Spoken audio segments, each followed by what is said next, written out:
काफ़ी difficult questions थे, maths पे भी थे थोड़े, दिल्ली के प्रदूषण पे थे, इंडस्ट्रियल रेवोल्यूशन से भी रिलेटेड थे। काफ़ी डाइवर्सिटी थी और बहुत ही चैलेंजिंग क्वेश्चन। कीजिए आप प्रीवियस ईयर पेपर्स देखिए, प्रॉपर कॉपीज़ देखिए, उससे आप और सिलेबस भी ज़रूर देखिए, तो एग्ज़ाम का बहुत अच्छा आइडिया लगेगा। आसान भी हो जाती है एक पॉइंट के बाद, पर 9 से 10 घंटे रोज़ करने की कोशिश करता था। तो लॉन्ग टर्म कंसिस्टेंसी मैं ट्राई करता था कि 7-7.5 आवर्स ले लूँ, कभी कभी कम हो जाती थी, पर मेरे हिसाब से तो स्लीप पे नहीं सैक्रिफाइस करना चाहिए। आप बाकी एंजॉयमेंट टाइम थोड़ा कट डाउन कर लीजिए। कहते हैं कि लहरों के डर से नौका पार नहीं होती और कोशिश करने वालों की कभी हार नहीं होती। उसी तरह अब 2023 के यूपीएससी का परिणाम आ चुका है, उसमें प्रदेश के कई विद्यार्थियों ने अपनी सफलता पा ली है। उसी बीच मध्य प्रदेश से टॉपर और भोपाल शहर से हमारे अयान जैन ने 16वीं रैंक हासिल की है ऑल इंडिया में। और इसी बीच आपका सपना पूरा हो गया। उससे पहले आपको बहुत बहुत शुभकामनाएं अयान जी कि आपका सपना पूरा हुआ है। इस सपने के पीछे कितनी मेहनत रही है आपकी? जी बहुत मेहनत रही है। 2019 में पढ़ाई शुरू करी थी, तब कॉलेज में था और फिर घर आके भी ग्रेजुएशन के बाद भी रोज़ 9 से 10 घंटे पढ़ने की कोशिश करता था। काफ़ी सैक्रिफाइसेस भी करने पड़े, सोशल मीडिया से थोड़ा दूर रह के पढ़ाई पे ही पूरा फोकस था। यूपीएससी एक बड़ा होता है, मतलब एग्जाम देने के लिए लोग सोचते हैं यूपीएससी का, क्योंकि यूपीएससी का कहते हैं यूपीएससी का यदि आप एग्जाम दे रहे हो तो सारी चीज़ आपको छोड़कर एक फोकस एक चीज़ पे होना चाहिए, क्योंकि एग्जाम सबसे बड़ा, देश का सबसे बड़ा एग्जाम है यूपीएससी का। उसके लिए आपको कैसे आपने फोकस करा चीज़ों को लेकर, किससे मुझे पढ़ाई करना है, क्योंकि एज आपकी भी 24 साल की एज है, 24-25 साल की एज है। इस एज में युवा का माइंड बहुत सारी चीज़ों को लेकर चलता है कि ये कर लें वो कर लें, तो फोकस कैसे रहा आपका उस चीज़ पर? जी बिल्कुल, काफ़ी डिस्ट्रैक्शन भी होते थे, चाहे दोस्तों से बात करने का हो या सिंपली मूवीज़ देखना, टीवी सीरीज़। तो डिसिप्लिन ही बिल्ड किया कि अब एग्ज़ाम देने का डिसीजन ले लिया है। पता है कि बहुत डिफ़िकल्ट है, कॉम्पिटिटिव एग्ज़ाम है, तो पढ़ाई तो करनी ही है। अपने आप को विल पावर एक्सर्ट की और थोड़ा अच्छा फ्रेंड्स ग्रुप भी था, तो मोटिवेशन भी आ जाता था और बस फिर धीरे धीरे पढ़ाई करते गए। तो आपने जब आपके पिताजी भी आईपीएस रिटायर आईपीएस हैं, भाई भी आपके उज्जैन में पदस्थ हैं, उसी बीच आपने मार्गदर्शन इन्हीं का लिया होगा, स्वाभाविक बात है। सोचा कब कि मुझे आईपीएस करना है, यूपीएससी की एग्ज़ाम देना है, तब आपके दिमाग में चीज़ें हैं? जी बचपन से थोड़ा तो इंटरेस्ट था, क्योंकि मैंने अपने पिताजी को देखा था, काम बहुत अच्छा लगा था। और कॉलेज में आने के बाद मैंने एनएसएस में भी पार्ट लिया था और मेरे कई दोस्त दे रहे थे एग्ज़ाम, तो मैंने भी कंसिडर किया, सीनियर्स से बात की, तब फिर डिसीजन फाइनलाइज हुआ। तो आपका पहले हमने सुना है कि आईपीएस में हो गया था आपका, उसके बाद फिर आपने उसको छोड़कर फिर मुझे आईएएस की तैयारी करना है जी। तो व्यक्ति जब एक कोई जॉब मिल जाती है, सेकंड जॉब के लिए तैयारी करता है, तो माइंड में चीज़ें चल रही होगी कि नहीं, यदि नहीं होता तो ये मेरे लिए सफिशिएंट है, कि नहीं फोकस मेरा सिर्फ आईपीएस पे था, ऐसा कुछ था क्या? आईपीएस मिल गया था, फिर मैंने ज्वाइन कर लिया था, लीव लेके आईएएस दिया था, लीव लेके एक और एग्ज़ाम। तो कॉन्फिडेंस था कि कम से कम आईपीएस एक बहुत अच्छी सर्विस प्राप्त हो गई है, उसमें भी मनचाहा काडर मिल गया था, तो टेंशन कम ही हुई थी, कोई छोड़ने की बात नहीं थी, बहुत अच्छा ही था सिचुएशन। तो सबसे ज़्यादा आपका सपोर्ट किसने करा है, पिताजी ने या भैया ने, किसने सबसे ज़्यादा सपोर्ट रहा आपकी फैमिली में? पूरी फैमिली का बहुत ही ज़्यादा सपोर्ट रहा है। पेरेंट्स का भी बहुत ज़्यादा, मेरे ग्रैंड पेरेंट्स भी और मेरे भाई का भी बहुत ज़्यादा सपोर्ट, गाइड किया है हर स्टेप पे। तो सभी का, मेरे टीचर्स का भी, कॉलेज के सीनियर्स का भी बहुत हेल्प की है लोगों ने। ऑप्शनल विषय इसमें होता है, तो आपका ऑप्शनल विषय कौन सा था आप उसमें? मेरा मैथ्स ऑप्शनल था। मैथ्स था आपका जी। उसी बीच आपका इंटरव्यू भी रहा होगा, तो इंटरव्यू में आपने चीज़ें क्या रही आपके सामने, क्या चीज़ें फेस करी आपने उस समय वहाँ? जी इंटरव्यू भी काफ़ी डिफ़िकल्ट क्वेश्चंस थे, मैथ्स पे भी थे थोड़े, दिल्ली के प्रदूषण पे थे, इंडस्ट्रियल रेवोल्यूशन से भी रिलेटेड थे, काफ़ी डाइवर्सिटी थी और बहुत ही चैलेंजिंग क्वेश्चंस थे। इसी बीच आज का यूथ सबसे ज़्यादा सोचता है कि यूपीएससी की तैयारी करना है, एमपीपीएससी की तैयारी करना है, तो कोचिंग से करना चाहिए, घर पे तैयारी नहीं होती। तो आपके साथ भी ऐसे कुछ हुआ कि कोचिंग से हो जाए कि घर सेल्फ तैयारी की आपने? मैंने इनिशियली कोचिंग ज्वाइन की थी 2019 में, फिर थोड़ा सेल्फ स्टडी पे आ गया था, तब मैं शिफ्ट भी हो गया था मध्य प्रदेश में। मुझे लगता है आज के टाइम में रिसोर्सेज और गाइडेंस सब कुछ काफ़ी अवेलेबल है, फ्री भी यूट्यूब पे, वेबसाइट्स पे, तो सेल्फ स्टडी भी करी जा सकती है। अगर किसी को लगे कोचिंग की ज़रूरत, तो भिन्न प्रकार के कोर्सेज़ हैं जो आप ले सकते हैं, मॉड्यूलर कोर्सेज़ हैं, पूरा करने की भी ज़रूरत नहीं है।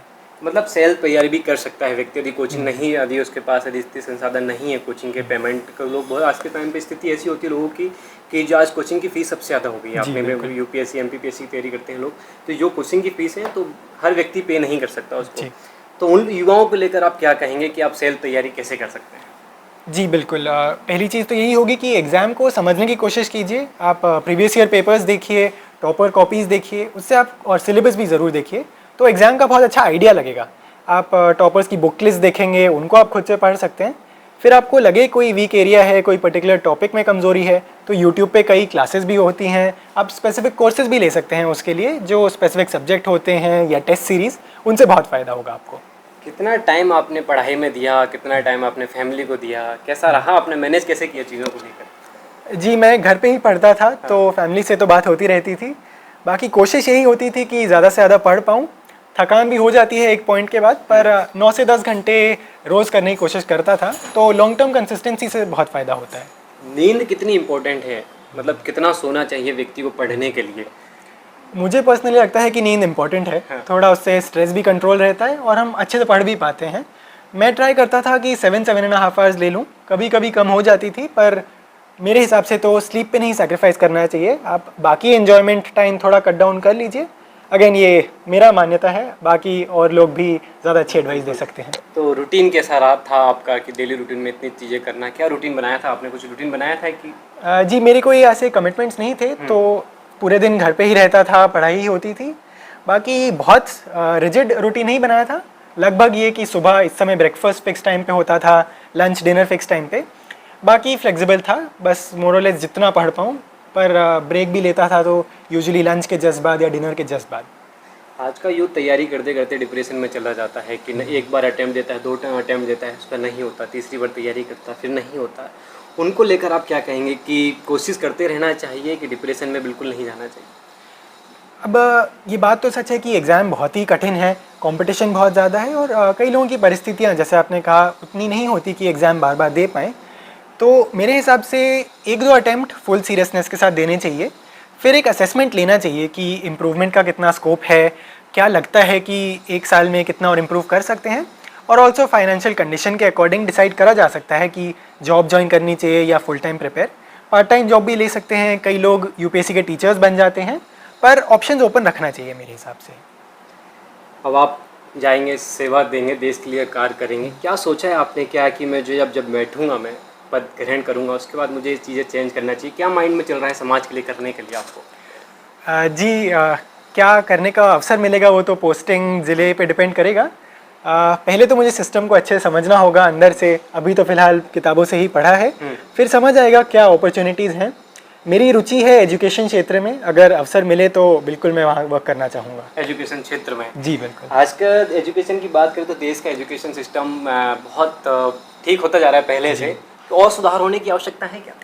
जी, एजुकेशन जैसा आपने कहा, बहुत सुधार आए हैं, बहुत इम्प्रूव हुआ है। बिल्कुल, एजुकेशन ऐसी चीज़ है जो जितनी अच्छी हो उतना फ़ायदा। और अगेन ग्राउंड लेवल पे जाके पता चलेगा क्या और इम्प्रूव किया जा सकता है, उसमें अपनी पूरी कोशिश करूँगा मैं। तो इस बीच आपको मोबाइल वगैरह से दूरियां बनाई थी कि मोबाइल वगैरह भी चलाते थे, टीवी वगैरह भी देखते थे, कि सिर्फ ओनली फोकस सिर्फ किताबों पे था? मोबाइल तो रखता था, मोबाइल तो एसेंशियल हो जाता है। व्हाट्सएप मैंने सेकेंड अटेम्प्ट में छोड़ा हुआ था पूरा, थर्ड अटेम्प्ट में फिर भी थोड़ा आ गया था। मैं टीवी सीरीज़ लैपटॉप पे कभी कभार देख लेता था ब्रेक के लिए, या कभी बहुत थकान लग रही हो, पर यही फोकस ये रहता था कि डिस्ट्रैक्शन ना बन जाए वो। मोबाइल पे भी मैंने ऐप्स यूज़ किए थे टाइम कर ले, कि बहुत ज़्यादा टाइम व्हाट्सएप वगैरह ना यूज़ करूँ, ताकि पढ़ाई कर पाऊँ अच्छे से। दोस्तों का कितना इसमें चीज़ों में योगदान रहा कि दोस्त हर फील्ड में साथ देते हैं, तो कौन से फ्रेंड के साथ आपकी सबसे ज़्यादा बॉन्डिंग अच्छी रही कि इन्होंने मेरा सपोर्ट किया है? जी बिल्कुल, मेरे कई ऐसे दोस्त हैं जो एग्ज़ाम साथ में दे रहे हैं। अब नाम शायद अभी मुझे नहीं लेना चाहिए। वो एग्ज़ाम कुछ ने क्लियर भी किया है, कुछ अभी भी दे रहे हैं। कई बार हम डिस्कस करते थे, पढ़ाई भी हम कई बार क्वेश्चन साथ में सॉल्व करते थे, या सिंपली कई बार स्ट्रेस हो रहा हो तो भी डिस्कस कर लेते थे, तो भी स्ट्रेस रिडक्शन होता था। तो डेफिनेटली मेरे हिसाब से कुछ दोस्त से रेगुलर टच में रहना चाहिए, बहुत सारे दोस्त में डिस्ट्रैक्शन भी हो सकता है। लास्ट क्वेश्चन, आज के यूथ को आप क्या कहेंगे जो तैयारी कर रहा है, उसको लेकर आप क्या कहेंगे? जी बिल्कुल, बहुत ही कठिन एग्ज़ाम है, तो अपने बहुत फुल फोकस से दीजिएगा, एग्ज़ाम को अच्छे से समझिएगा। अगेन प्रीवियस ईयर पेपर्स देख के, टॉपर कॉपीज़ देख के, ताकि आपकी जो मेहनत हो वो एग्ज़ाम से एकदम अलाइंड हो, आप गलत चीज़ों पे टाइम ना वेस्ट हो, एकदम सही तैयारी हो। चलिए, बहुत बहुत धन्यवाद और बहुत बहुत शुभकामनाएं आपको कि आप लगातार इसी सेवा करते हैं, देश की सेवा करें। उसी बीच जिस तरह है उन्होंने बताया कि यूथ को आज के टाइम पे डिप्रेशन में आने की कोई आवश्यकता नहीं है। आप पढ़ाई करें, पढ़ाई पे फोकस रखें, क्योंकि आप जितना पढ़ाई पे फोकस रखेंगे, फैमिली को टाइम देंगे, दोस्तों को टाइम देंगे, उतना आप फ्री रहेंगे और आपका माइंड अच्छा कार्य करेगा। संजय के साथ राघव समद रिपोर्ट है भोपाल से।